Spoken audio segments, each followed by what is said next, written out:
Kita ulang dari 59 ya. A'udzu billahi minasyaitonir rajim. Bismillahirrahmanirrahim. Wamtazul yawma ayyuhal mujrimun. Alam ahad ilaykum ya bani Adam alla ta'budu syaitan. Innahu lakum aduwwun mubin. Wa an i'buduni hadha siratun mustaqim. Wa laqad adalla minkum jibillan kathiran afalam takunu ta'qilun. Hadhihi jahannamu allati kuntum tu'adun. Islauha al-yawma bima kuntum takfurun. Al-yawma nakhtimu ala afwahihim wa tukallimuna aydihim wa tashhadu arjuluhum bima kanu yaksibun. Walau nasha'u latamasna ala a'yunihim fastabaqu as-sirata fa anna yubsirun. Walau nasha'u lamasaknahum ala makanatihim fama istata'u mudiyyan wa la yarji'un. Ayat 67 soalnya.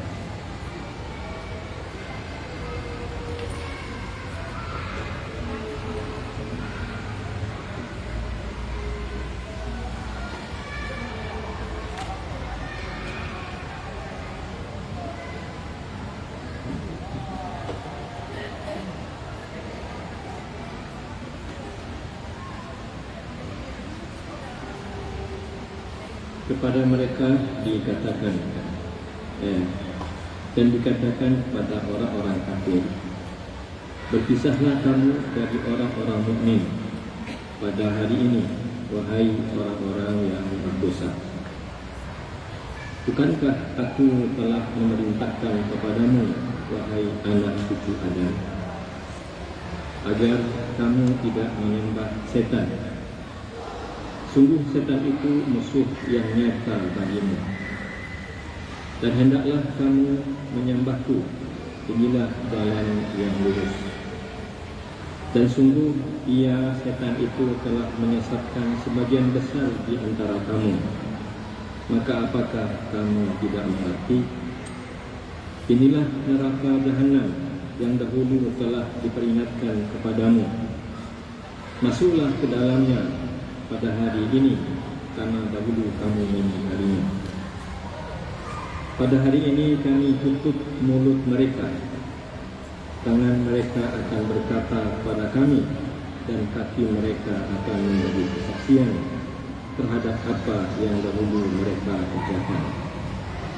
Dan jika kami menghendaki, pastilah kami hapuskan penglihatan mata mereka, sehingga mereka berlomba-lomba mencari jalan. Maka bagaimana mungkin mereka dapat melihat? Dan jika kami menghendaki, pastilah kami ubah bentuk mereka di tempat mereka berada, sehingga mereka tidak sanggup berjalan lagi dan juga tidak sanggup kembali.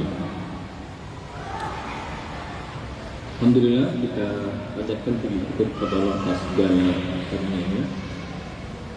Salawat dan salam semoga tercurah pada Rasulullah Nabi kita Muhammad sallallahu alaihi wasallam. Sebelum kita lanjutkan ke kajian kita di Ibu yang mulia, kita sudah berada di bulan Zulqa'dah. Jadi hari ini hari yang ke-6. Ya, kemarin hari Minggu, Senin, Selasa, Rabu, Kamis, Jumat 6 Zulqa'dah. Kita mesti bersyukur lagi kepada Allah, karena Allah memberi kita waktu-waktu yang waktu-waktu itu sama 24 jam, tetapi nilainya berbeda. Ada kondisi atau ada waktu di mana kita melakukan lompatan kebaikan, kuantum. Kalau kita beramal soleh itu biasanya sudah ada rumusnya. Kalau dia lakukan kebaikan di luar bulan-bulan haram, itu satu kebaikan Allah hargai sampai 10 kali lipat. Kalau kita bersedekah, Allah nilai bahkan sampai 700 kali lipat, bahkan mungkin lebih. Tapi di hari-hari, di bulan-bulan haram itu berbeda. Di ketika Allah sebutkan, Inna iddatas syuhuri indallahi 12 syahran fi kitabillah. Sesungguhnya ketika pertama kali Allah ciptakan langit dan bumi, Allah sudah menetapkan bahwa jumlah bulan itu ada 12. Januari, Februari, Maret, itu enggak bulannya. Bukan bulan-bulan Masehi, tapi bulan-bulan Hijriah. Diawali dari Muharram, Safar, Rabiul Awal, Rabiul Akhir, terus sampai Ramadan, Syawal, Dzulqa'dah sekarang. Dari 12 bulan itu Allah menyebutkan ada 4 di antara yang 12 itu sebagai bulan-bulan haram, bulan-bulan agung, bulan-bulan mulia, bulan-bulan istimewa. Nabi jelaskan yang 4 bulan itu, 3 di antaranya itu berturut-turut. 3, Dzulqa'dah, Dzulhijjah, dan Muharram. Di bulan 11 ke bulan 12 ke bulan 1, 3 bulan berturut-turut sebagai bulan haram. 1 terpisah, yaitu bulan apa? Rajab. Ya, bukan Ramadan, bulan suci itu, bulan haram itu, tapi Rajab. Apa makna dari bulan haram? Mungkin sekadar mengulang. Bulan haram, bulan mulia, bulan agung. Maknanya di bulan-bulan itu segala kebaikan itu Allah lipat gandakan pahalanya, melebihi jika amal-amal yang sama ditunaikan di bulan-bulan lain selain bulan yang 4 itu. Apa maknanya bulan haram? Segala kezaliman, dosa, maksiat, kejahatan, kan dia dilarang.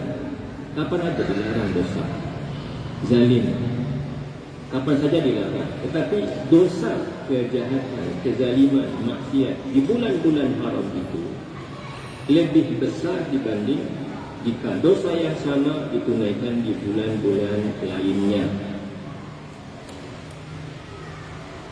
Itu yang disebut dengan kita melakukan lompatan kebaikan, bukan kebaikan standar. Jadi sebenarnya ya, kemarin Ramadan, Masya Allah, aktivitas kesolehan kita. Lalu Syawal, ya kita rehat sejenak. Datang berikutnya bulan Dzulqa'dah, Dzulhijjah, dan bulan Muharram berturut-turut. Sehingga melompat kebaikannya, tidak 1 tambah 1, 2, bisa 1 tambah 1 itu bisa 10, 1 tambah 1 itu bisa 20, 1 tambah 1 itu bisa 30. Lompatan kebaikan karena ditunaikan di bulan-bulan suci, di bulan-bulan agung. Jadi lompatan-lompatan kebaikan itu ada karena waktunya memang. Ya, nanti ketemu dengan puasa Arafah. Nanti ketemu dengan hari-hari 10 hari pertama di bulan Zulhijjah. Lompatan-lompatan kebaikan. Jadi amal kita bukan amal standar di sisi Allah. Ini istimewa. Ya. Makanya ini momen kita kembali bersyukur kepada Allah. Allah masih sampaikan kita ke bulan-bulan haram, di mana kalau kita lakukan kebaikan, jadi ibu kalau niatnya sama yang kemarin dengan yang sekarang, kalau waktunya sama, dulu datang jam berapa, sekarang datang jam berapa, kemarin masih bulan Syawal. Kalau itu rumusnya, maka pahala kita di hari ini lebih besar dibanding pahala datang pada hari Jumat yang lalu. Itu maknanya. Jadi lompatan kebaikan. Ya. Ya ada karena tempat. Ketika Nabi sebutkan sekali salat di Masjid Nabawi sama dengan 1000 kali masjid di masjid lainnya di Masjid Nabawi. Itu lompatan. Ya, makanya orang ya mencari peluang. Ya, sekali salat di Masjidil Haram setara dengan 100 kali solat di masjid lainnya. Jadi kan bukan satu kali solat setara dengan 10 pahala, satu kali solat dengan 27 pahala, tapi satu kali solat dengan 100.000 pahala. Di lompatan kebaikan dan kuantum kesolehan. Maka mari ibu yang mulia, kita tidak berhenti untuk meningkatkan keimanan dan kesolehan dan ketakwaan kita. Ya. Capek saya, capek itu wajar capek. Karena orang dalam maksiat itu juga capek. Orang kadang-kadang pengangguran itu juga capek. Gak ada kerjaan, capek juga. Capek tidur. Kalau sekarang juga capek. Gak ada kegiatan, capek juga. Capek bermain, capek. Capek nonton, capek. Masa yang capek ya karena bermain, ya habiskan waktu santai-santai, tidur, mau masa capek untuk mendapat pahala juga mau? Capek untuk mendapatkan bonus-bonus kebaikan masa tidak mau? Capek dalam melakukan kuantum kesolehan masa tidak mau? Itulah barangkali rahasianya ketika Allah katakan ya fa'idha faragta fansob, bila kamu selesai dari satu kegiatan, satu pekerjaan, maka terus bangkit untuk melakukan kegiatan dan pekerjaan yang lain. Itulah betapa indahnya ketika Allah katakan untuk laki-laki ya, idza nudiya lis-salati min yaumil jumu'ati fas'au ila dzikrillah. Wahai laki-laki yang beriman, ya bila sudah datang seruan untuk datang salat Jumat, maka bersegera datang, segera. Tapi bila selesai, fa idza qudiyatis salatu fantashiru fil ardh. Selesai salat, ya sudah pergi lagi, tinggalkan masjid, beraktivitaslah, bekerjalah, ya cari makan, lanjutkan pekerjaan. Tapi jangan lupa kata Allah, wadhkurullaha katsira, sambil berzikir juga. Jadi kalau ke kantor ingat, ya jangan lupakan Allah di kantor. Kalau kita kembali ke sawah, ingat jangan lupakan Allah di sawah. Ya kalau pulang habis pekerjaannya, jangan lupakan Allah di rumah. Itu maksudnya. Sehingga kita terjaga dari maksiat, terjaga dari dosa. Ya karena selalu mengingat Allah. Jadi mari ya kita gunakan hari-hari ini 3 bulan yang berturut-turut ya untuk memperbanyak kebaikan dan meminimalisir.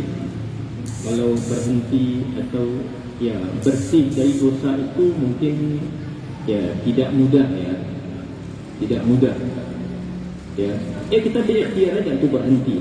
Ya, tapi kadang-kadang telinga kita, mata kita, mulut kita keceplosan juga dia. Jadi itu. Sekarang kita lanjutkan.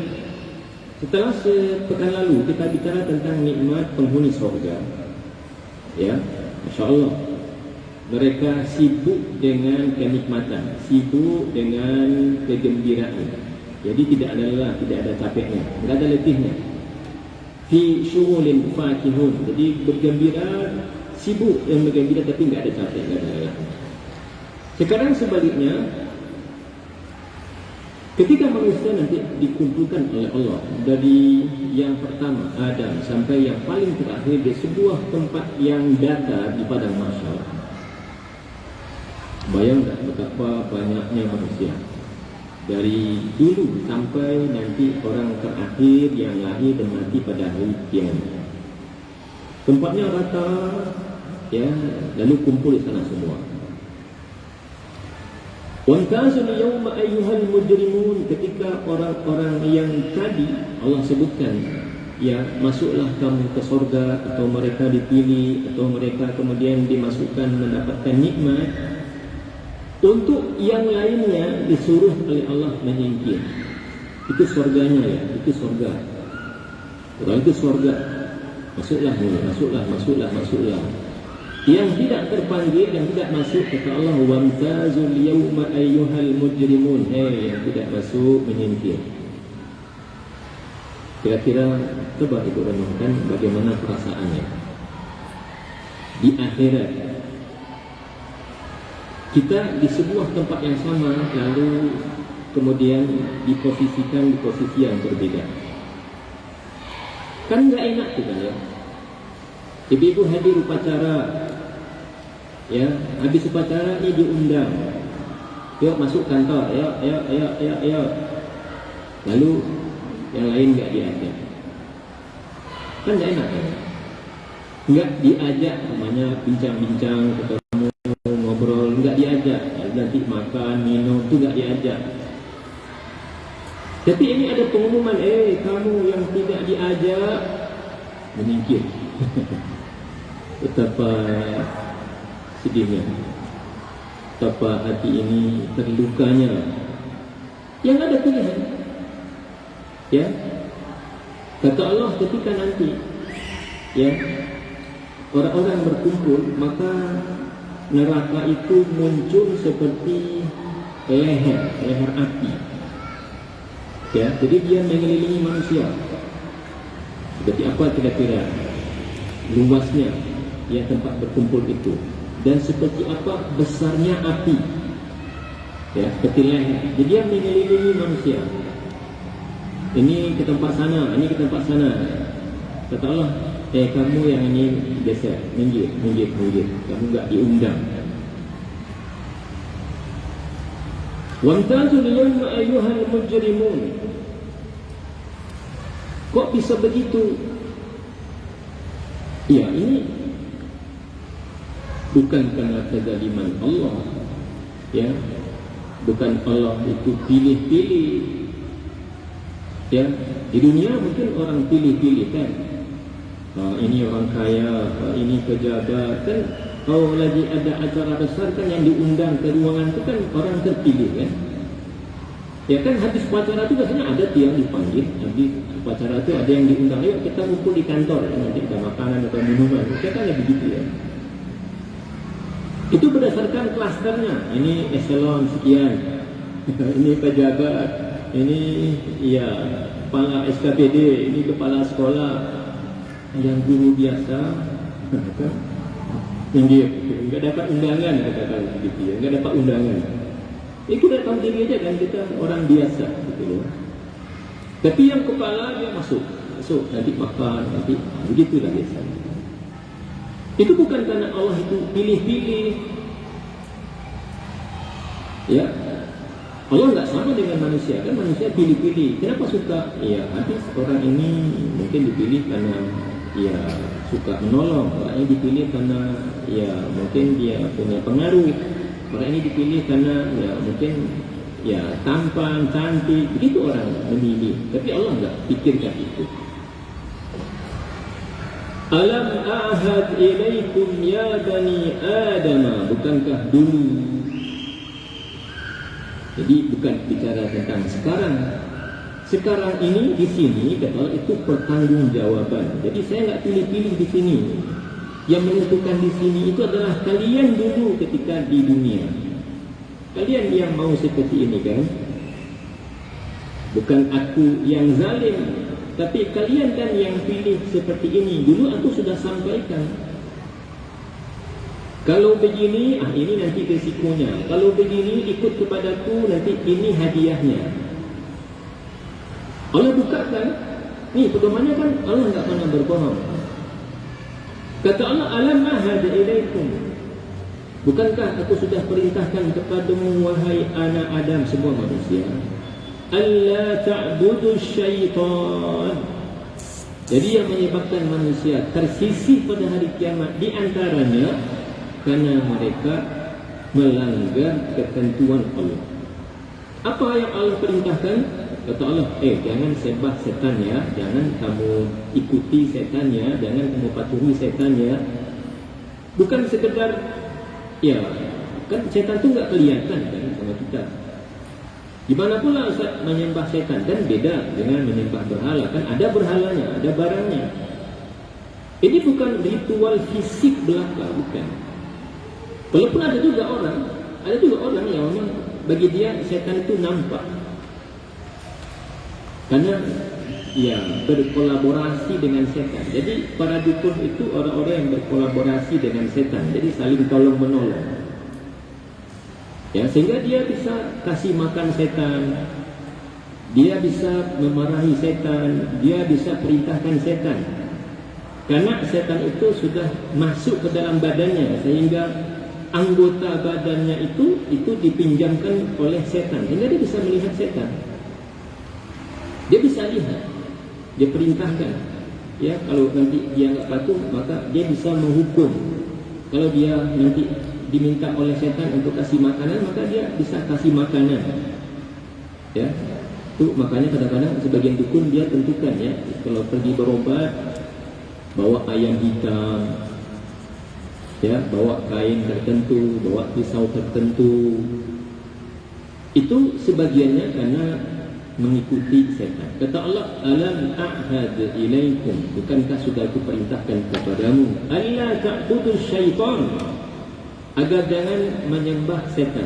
Jadi bukan sekedar sujud dalam bentuk fisik, menyembah dalam bentuk ritual fisik, ruku, sujud, hormat, bukan sekedar itu. Karena sebagian besar kan kita tidak bisa melihat setan, dan tidak ada pula pada kita ini mampu melihat setan, tidak ada gunanya. Ya, nanti kita malam-malam susah jalannya. Ya, nanti kalau hari gelap kan takut. Ya, nanti lewat ke sini nanti jadi nggak aman karena ada setan, tidak ada gunanya juga.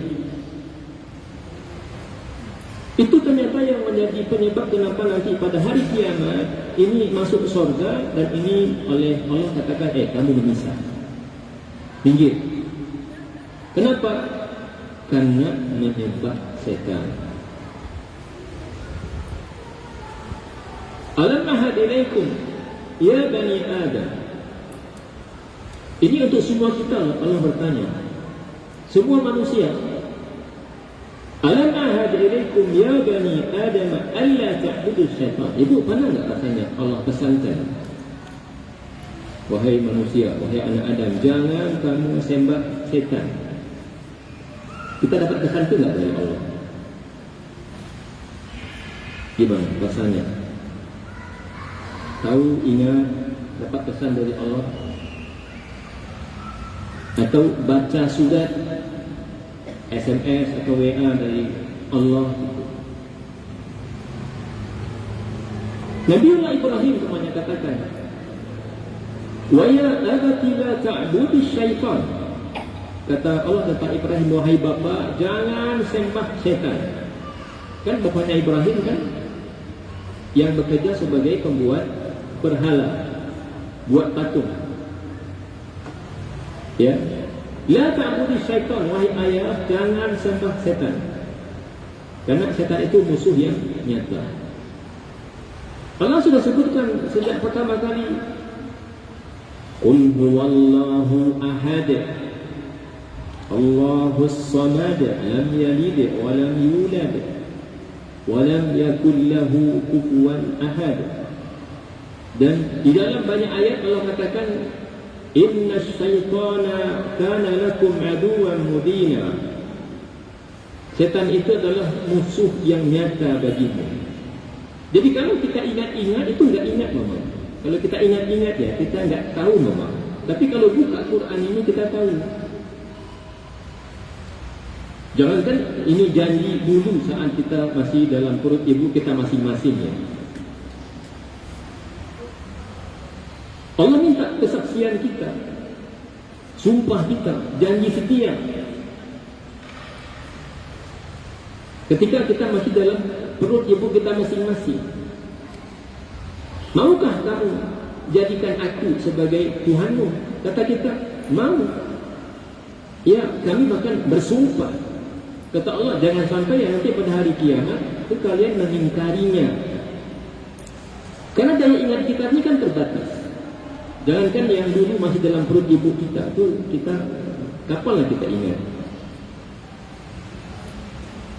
Yang janji sepekan lalu kadang-kadang kita lupa, bulan lalu kadang-kadang kita lupa, apalagi yang dulu.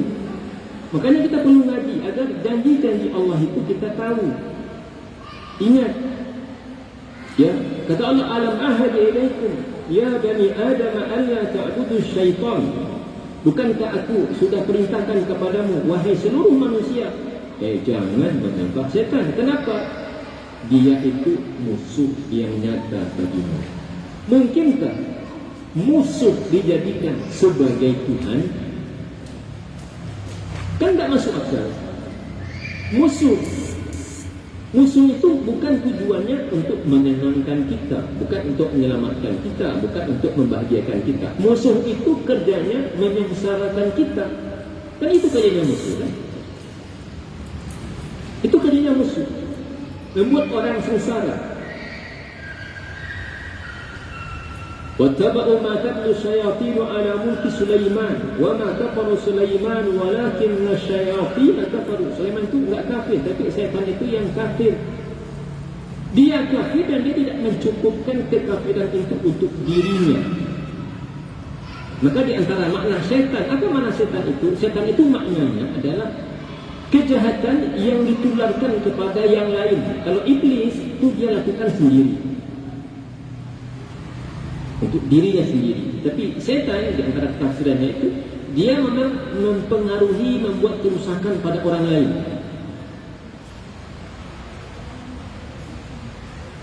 Dia mencari kawan, dia mencari teman. Dia ingin menyesatkan, menyengsara dan membinasakan manusia. Bukankah aku sudah katakan kepada kamu semua, sudah perintahkan, jangan menyembah setan, karena setan itu adalah musuh yang nyata. Mustahil kalau kamu berteman dengan musuh, karena musuh pada hakikatnya tidak ingin membuat kamu selamat. Dia hanya berpikir membuat kamu sengsara. Wa ani'buduni hada siratun mustaqim. Bukankah aku sudah katakan kepadamu, jangan sembah setan? Bukankah aku sudah katakan kepadamu, tapi sembahlah aku?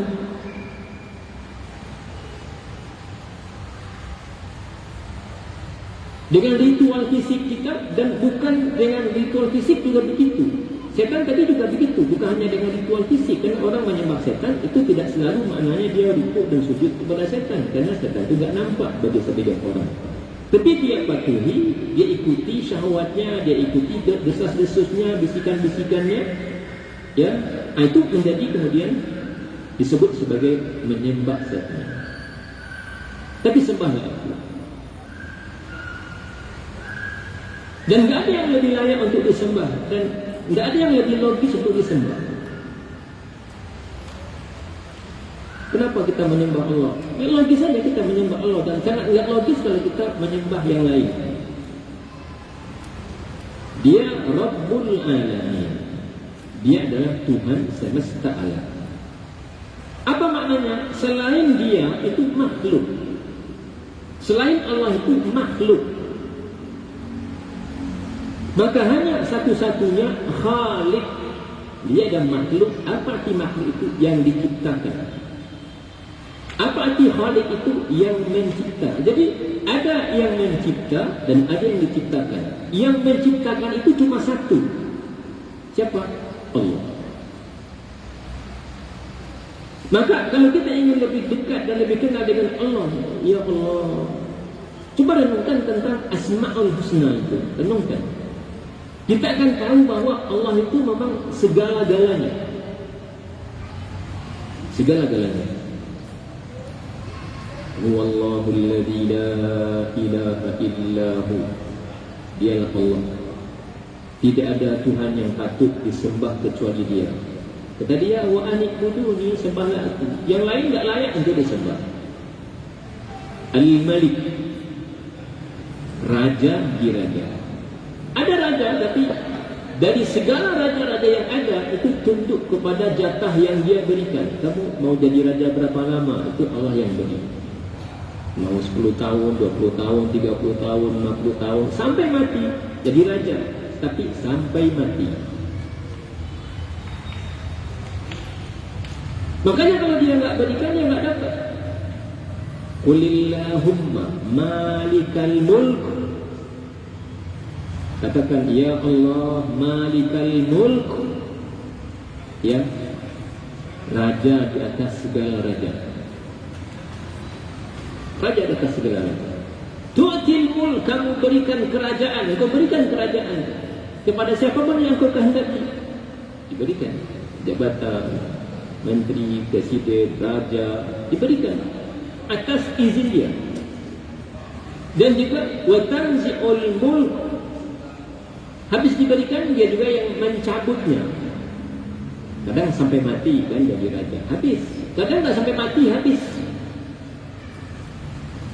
Dan raja ini dibunuh sama saudaranya, ini dirampas sama kekuatannya, ini ya dipecat oleh kaum elitnya. Dia raja di raja, raja atas segala raja. Al-Malik, Al-Qudus, As-Salam, Al-Mu'min, Al-Muhaimin. Lalu coba renungkan. Ar-Razzaq, dialah maha pemberi rezeki. Bukan kita yang memberi rezeki untuk kita, tapi dia. Kita boleh cari, tapi kalau dia tak beri, dia tak dapat. Hatta kalau kita tak cari pun, kalau dia beri, dia dapat juga. Sehingga ada orang yang sudah berbulan-bulan sakit di rumah sakit, masih dapat. Lewat impus makan juga dia, minum juga dia, obat juga dia. Dia tidak ada kerjaan, tapi dapat juga. Terserah dari si A, si B, si C, tapi hakikatnya itu Allah yang berikan.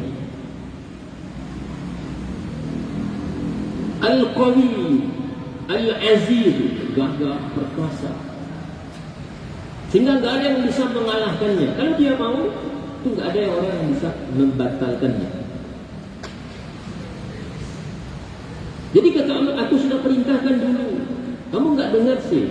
Kata Allah, jangan kamu sembah syaitan, kerana dia telah menyesatkan banyak orang. Tapi sembahlah aku, tapi kalian tak mau. Maka dikisah, wamtazul yawma ayyuhal mujrimun. Untuk orang-orang yang dulu ikut kepada bisikan syaitan, pengaruh syaitan, ya, mentaati syaitan, lalu durhaka kepada Allah, ya sudah, minggir. Ketika para penghuni surga telah mendapatkan nikmatan, masuk sana ada kenikmatan, sibuk dengan kenikmatannya. Maka orang-orang kafir, durhaka, yang ikut dan tunduk kepada syaitan, kata Allah, kalian menyinggir, pindah tempatnya beda. Hada siratun mustaqim. Inilah sebenarnya jalan yang lurus. Yang kita minta tiap hari itu, ibu-ibu, itu jangan sampai hanya jadi ucapan, tapi kita tak faham. Iyyaka na'budu wa iyyaka nasta'in. Hanya kepadamu. Ini janji kita kepada Allah. Setiap hari kita baca, ya, 17 kali kita baca, sekurang-kurangnya sehari. Iyyaka na'budu, hanya kepadamu saja kami menyembah. Tapi nanti ikut dengan perintah setan, kan enggak cocok kan? Tapi nanti patuhnya kepada setan. Nanti yang didengar, yang dipatuhi adalah bisikan-bisikan setan. Yang Nabi kita katakan alaihi salatu wassalam, kita ini masing-masing punya pembisik. Siapa yang dibisiki kebaikan, pembisik yang kita enggak lihat, ya, di kanan kiri kita, dia bisikkan ke kita yang kita enggak lihat. Kata Nabi, siapa yang mendapatkan bisikan-bisikan kebaikan, Kata Allah, ucapkan alhamdulillah. Kata Nabi, pujilah Allah. Dzaka minal malak, itu bisikan dari malaikat. Tiba-tiba tergerak hati untuk ngaji, tiba-tiba tergerak hati untuk sedekah, tiba-tiba tergerak hati puasa, tiba-tiba tergerak hati untuk baca tafsir, tambah ilmu. Itu dari malaikat. Wa man wajada ghayra dzalik, tiba-tiba ada bisikan buruk. Situlah itu ada bla bla bla. Pergi ke sanalah, itu ada bla bla bla, maksiat. Yuk lakukan ini, yuk lihat ini, yuk kerjakan ini, yuk makan ini yang sifatnya maksiat. Kata Nabi, fasta'id billah, ucapkan a'udzu billah. Mungkin orang-orang yang na'udzubillah mengakhiri hidupnya dengan su'ul khatimah, yang kadang ada yang minum racun, ya kan, kadang terjun dari lantai sekian, ya kadang melukai, menyayat dirinya, banyak sekali masalah. Lalu ada bisikan, bengong dia kan, ada bisikan, hidup ini berat, ini loh, ya saya tunjukkan cara menyelesaikannya.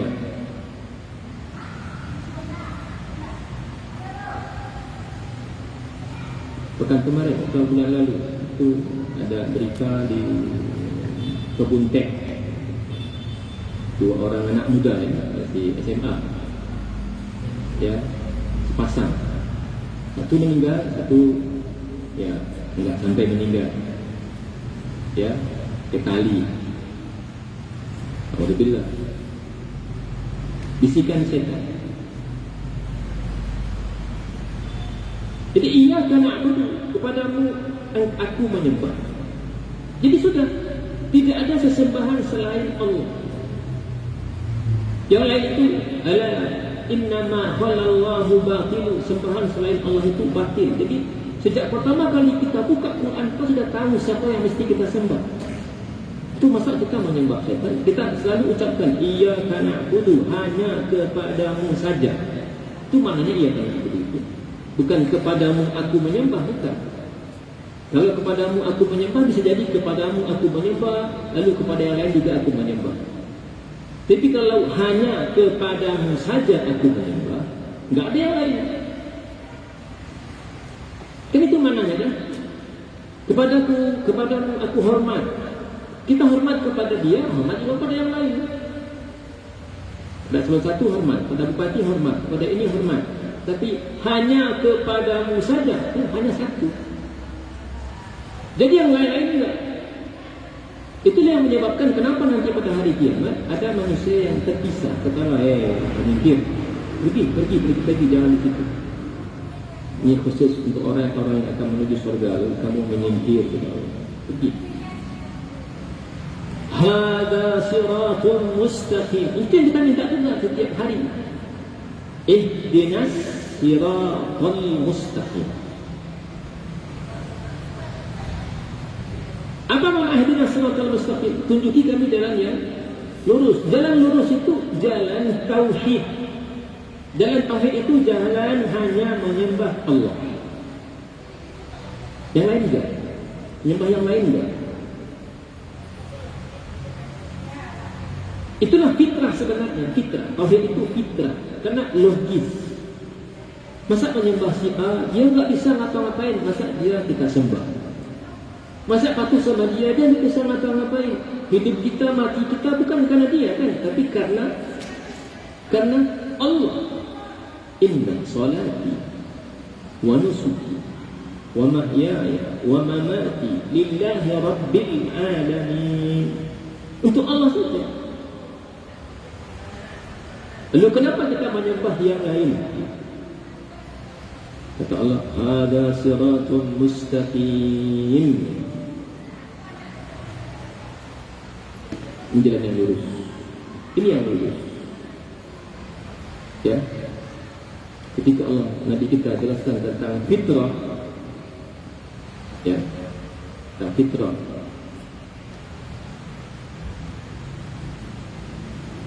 Kata Nabi, kullu mauludin yuladu 'alal fitrah. Setiap anak yang lahir itu lahir dalam keadaan fitrah. Fitrah apa maknanya? Bertauhid, beriman kepada Allah. Fa abawahu yuhawidani.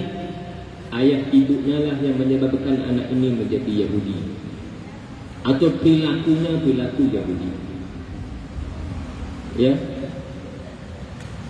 Au Nasrani, atau yang menjadikan dia menjadi seorang Nasrani atau berperilaku Nasrani. Di hadis lain, atau au yumajjisani, menjadikannya seperti orang Majusi. Nabi enggak sebutkan ayah ibunya lah yang menyebabkan dia menjadi orang Muslim. Allah sebutkan, Nabi sebutkan. Karena itu karunia dari Allah sejak awal, sejak lahir. Fitrah diberikan oleh Allah sejak awal. Jadi kalau melenceng, menyeleweng, itu bukan karena Allah. Allah dari awal sudah berikan kepada dia tauhid. Kata Allah, wa ani'buduni, sembahlah aku, jangan yang lain. Sembahkan, tinggalkan. Ya. Hada siratun mustaqim. Inilah jalan yang lurus. Walaqad adalla minkum jibilan katsira. Sungguh dia, syaitan itu telah menyesatkan banyak generasi.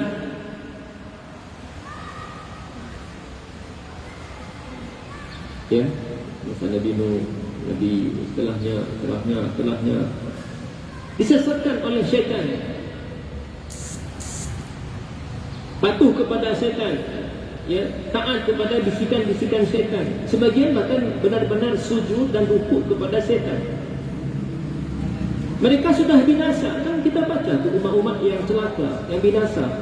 Itu sebagian besar faktornya karena mereka telah menuhankan syaitan, hawa nafsu. Ya, patuh kepada syaitan. Afalam takunu ta'qilun? Memangnya kamu enggak mikir? Ini sudah sesat ni karena syaitan. Tu kamu sembah syaitannya. Umat Nabi Isa sesat karena syaitan, lalu kamu ikuti syaitan juga. Umat Nabi Musa sesat karena syaitan, lalu kamu menyembah syaitan juga. Kata Allah, afalam takunu ta'qilun? Memang kamu enggak mikir apa? Nah, kata Allah, hadihi jahannamul lati kuntum tu'adun. Inilah neraka yang dulu pernah dijanjikan kepadamu. Jadi bukan karena dibuat-buat pada hari itu saja. Allah pilih, Allah suka ini, lalu Allah enggak suka ini. Yang suka dimasukkannya ke surga, yang enggak suka dimasukkannya ke neraka. Enggak. Itu dulu kamu ngapain? Apa yang kamu sembah dulu? Siapa yang kamu sembah dulu? Itulah yang menyebabkan manusia pada hari kiamat menjadi terpisah. Satu ke surga, satunya ke neraka. Kata Allah, hadihi jahannam. Ini jahannam yang dulu dijanjikan kepada Allah. Islauhal yawma bima kuntum takfurun. Masuklah. Kalau tadi ke surga, salamun alaikum, selamat ya. Enak kan mendengarnya, disambut, selamat. Malaikat juga menyambut, selamat ya. Wajahnya berseri-seri. Di sini islauha, masuk ke dalamnya. Masuk. Kamu dipisahkan, itu jalannya. Makanya kata Allah, itu bukan tiba-tiba, itu karena dulu kamu kafir kepada Allah. Bima kuntum takfurun. Jadi itu akibat dari sikap, tindakan, ucapan, perbuatanmu dulu yang membuat kamu sekarang waliyadzubillah harus dimasukkan ke dalam neraka jahannam. Bukan kerana kezaliman Allah atau Allah pilih-pilih. Al-yawma nakhtimu ala afwahihim. Kata Allah, hari ini aku kunci mulut mereka. Ini proses masih pada hari kiamat ya. Tiba-tiba manusia di pengadilan Allah, belum menghadap Allah. Kata orang-orang kafir ini, bukankah engkau telah menghapuskan semua kezaliman? Bukankah engkau tidak menginginkan kezaliman kepada siapapun? Kata Allah, iya. Jadi Allah bukan pilih-pilih kerana zalim, enggak. Allah justru sangat tidak suka dengan kezaliman. Wa ma Allahu yuridu dzulman lil alamin. Allah tidak pernah zalim kepada semua makhluk yang ada di muka bumi ini, enggak. Wa ma rabbuka bidzallamin lil 'abid. Tuhanmu tidak pernah zalim kepada hambanya, sekarang ataupun nanti. Sehingga dia katakan, inni haramtu dzulma ala nafsi. Dalam diskusi dia katakan, ketahuilah oleh kalian, aku mengharamkan diriku untuk berbuat zalim. Fala tadalamu, kerana itu janganlah kamu saling menzalimi. Aku aja, kata Allah. Kan dia punya semua itu. Kan Allah punya semua. Rabbul Alamin itu dia penguasa atas semua. Dia bebas berbuat apa saja atas keinginan dan kehendaknya. Kata dia, aku saja tidak mau berbuat zalim. Karena itu aku haramkan kamu semuanya melakukan kezaliman. Fala tadalamu. Maka orang-orang berdosa itu mengatakan, aku tidak ingin kesaksian kecuali dari aku sendiri. Karena kalau dari yang lain ada kecurigaan. Kata dia, bukankah engkau tidak ingin kezaliman? Bukankah engkau sudah menghapuskan semua kezaliman? Kata dia, kata Allah, iya. Karena itu aku tidak ingin saksi di luar dari diriku. Kata Allah, baik. Kamu dan juga malaikat pencatat kiraman katibin akan jadi saksi.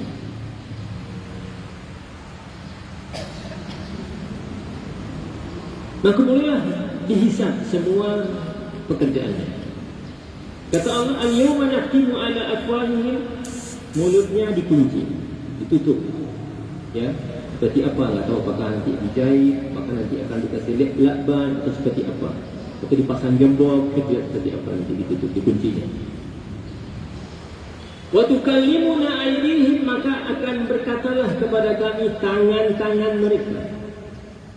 Bu bayang enggak, ini tangannya sekarang kan enggak bisa ngomong. Dia bisanya megang, ambil, menyentuh. Tapi nanti tangan ini ngomong. Wa tukallimuna aydihim wa tashhadu arjuluhum, lalu kaki mereka menjadi saksi. Jadi ada yang berbuat secara langsung, nanti dia akan bicara. Kenapa tangan disebut yang akan banyak berbicara? Kenapa tangan? Dan kenapa kaki menjadi saksi? Kata ahli tafsir, yang banyak berbuat itu tangan, sementara kaki itu ikut saja. Ngambil kan, memegang kan, lakukan A, B, C kan, itu kan tangan yang bekerja. Kaki ikut. Kan tak mungkin pula kaki tinggal di rumah. Kamu saya ikut tinggal di rumah aja kan? Dia ikut. Tapi yang banyak berbuat adalah tangan. Maka tangan itu nanti akan berbicara pada hari kiamat. Hari itu, jam sekian, di sana, kata tangan, kata mulutnya.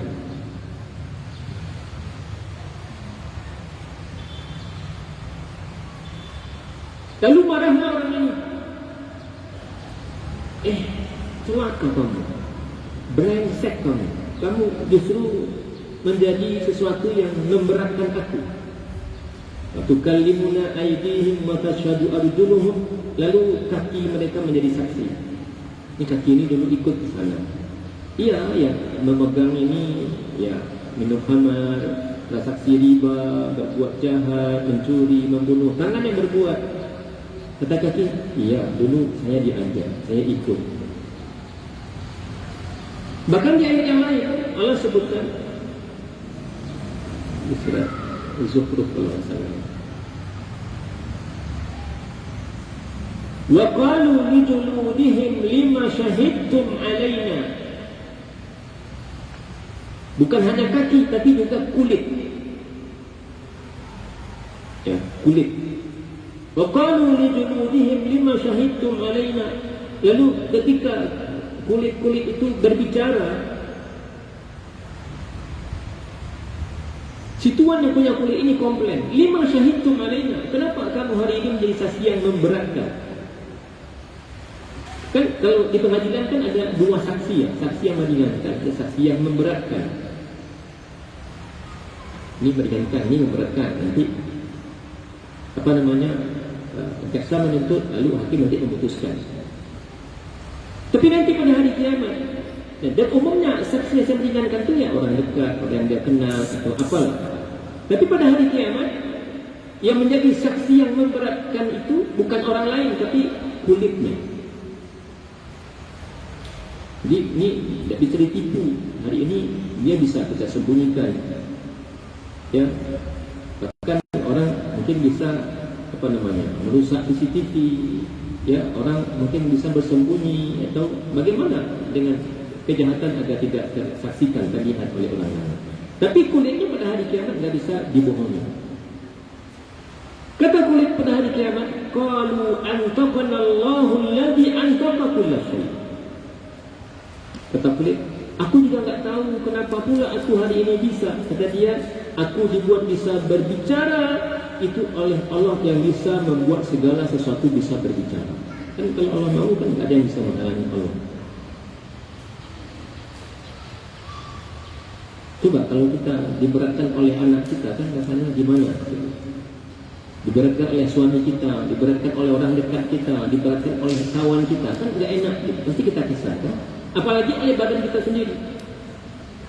Kamu dulu sudah saya rawat-rawat, sudah dia kan? Sudah kasih mislo, ya, sudah dibawa ke salon, sudah diurusi. Hari ini kamu jadi saksi yang memberatkan. Kata dia, antaqanallahu alladhi antaqa kulla syai'. Aku juga enggak bisa menguasai diriku. Allah lah yang membuat aku bisa bicara, karena Allah bisa buat segala sesuatu bisa berbicara. Nah, jadi pada hari kiamat, al-yawma nahtimu ala afwahihim. Jadi yang bicara itu bukan lagi mulut. Mulut dikunci. Karena orang minta yang tidak ada kezaliman di situ. Kata Allah, okey. Apa yang bicara? Ya, tangan. Pasti tangan ini bekerja. Apa yang disaksi? Kaki, kulit. Karena tidak mungkin dia tinggal. Wa tashhadu arjuluhum bima kanu yaksibun. Kaki mereka menjadi saksi atas semua apa yang mereka kerjakan. Jadi ibu memang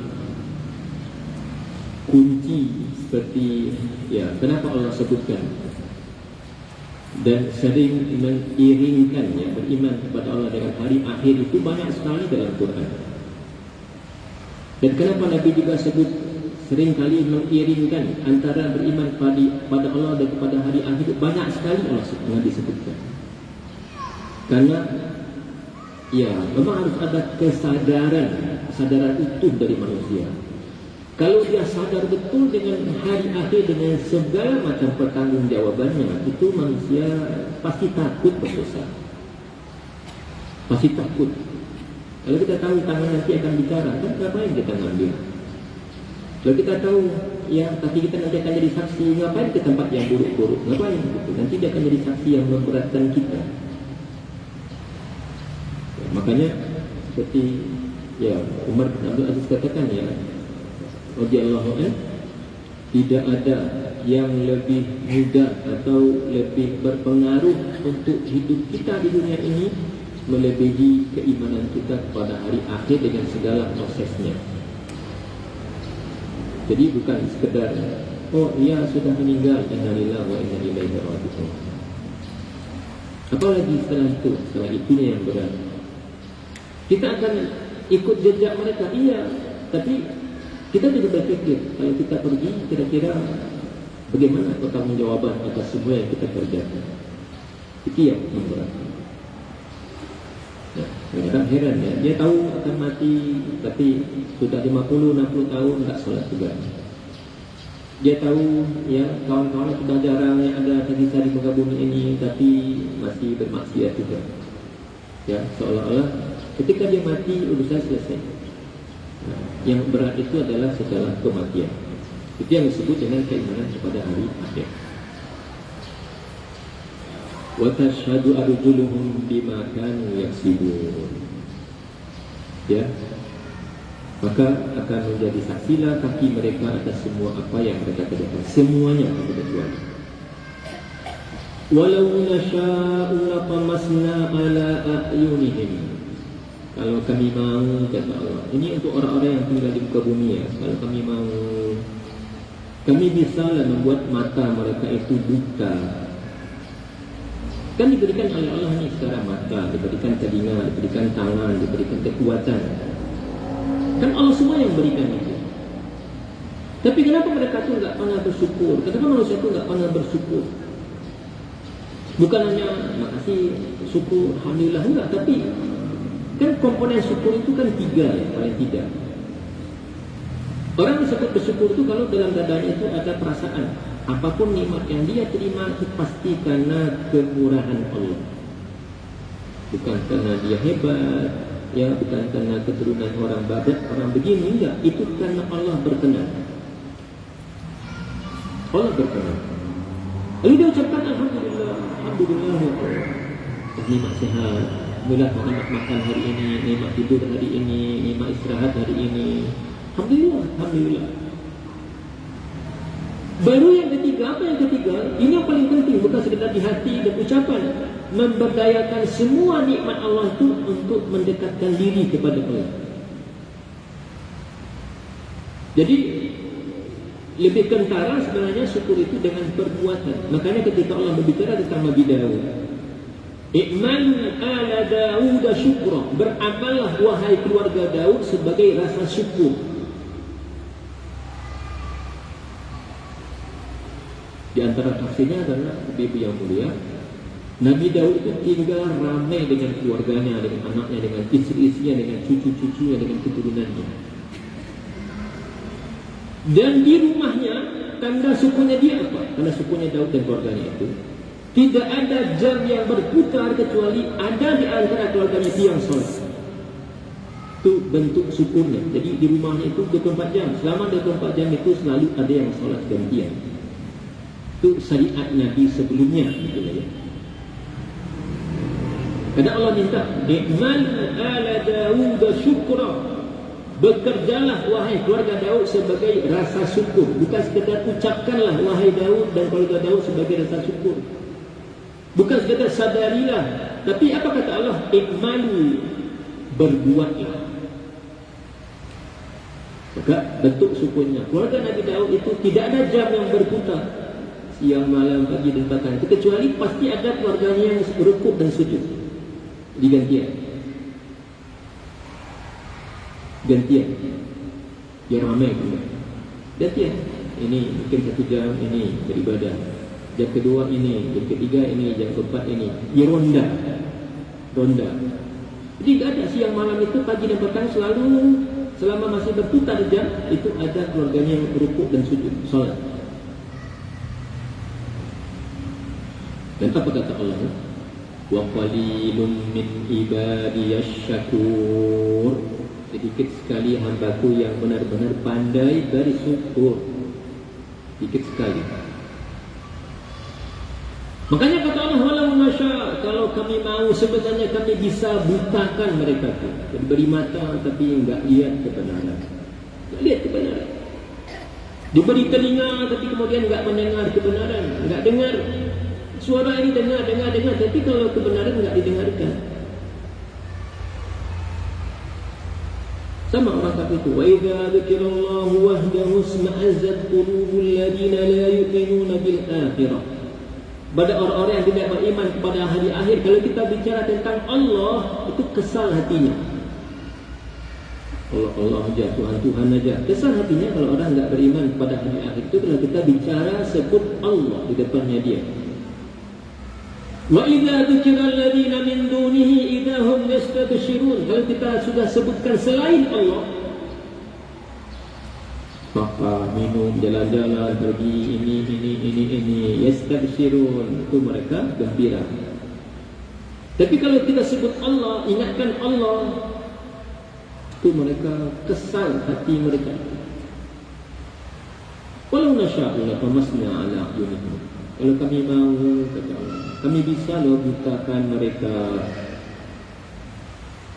Lalu mereka berlomba-lomba untuk mencari jalan. Gimana orang buta mau cari jalan ke mana?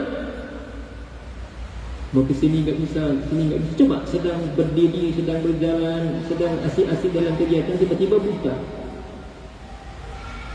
Kan Allah bisa aja kan? Tiba-tiba buta. Tadi lihat, tadi baca, tiba-tiba buta. Kata Allah, kalau kami mahu, kami bisa lakukan itu. Karena Allah tidak ada yang menghalangi kalau Dia mau. Ya. Fastabaqus sirat, lalu mereka apa yang mereka lakukan ketika buta? Bingung. Orang tiba-tiba buta kan, mau ke mana? Mau ke mana? Fa anna yubsirun, bagaimana mungkin mereka bisa melihat? Walau nasha'u lamasakhnahum ala makanatihim. Kalau kami mau, coba kami bisa merubah wujud mereka di tempat mereka berada.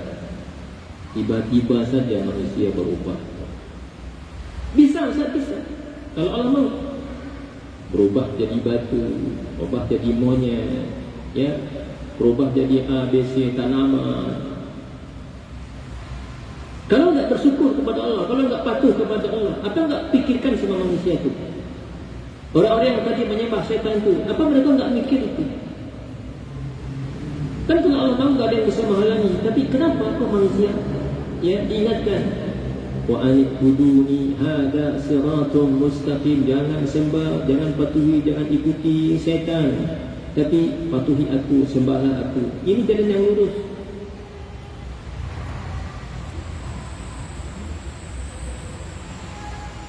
Kebayang enggak tiba-tiba manusia dirubah oleh Allah? Yang durhaka kepada Allah itu sedang berjalan, dia tiba-tiba berubah jadi batu. Ya, tiba-tiba berubah jadi apa? Jadi ular. Tiba-tiba berubah jadi pohon saja. Famasata'u mudiya.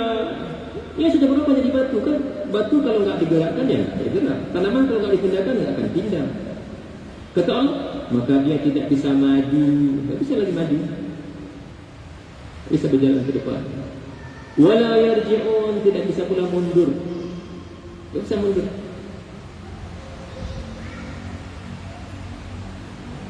Jadi, ya memang Ibnu Qayyim katakan begini,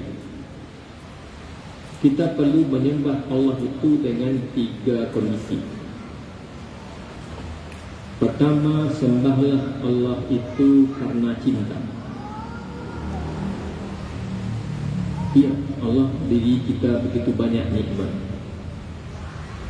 Sampai yang jangankan kita membelinya, menghitungnya saja kita nggak bisa. Kan tentu banyaknya itu. Jangankan membelinya, beli nikmat itu nggak bisa, menghitungnya saja kita nggak bisa.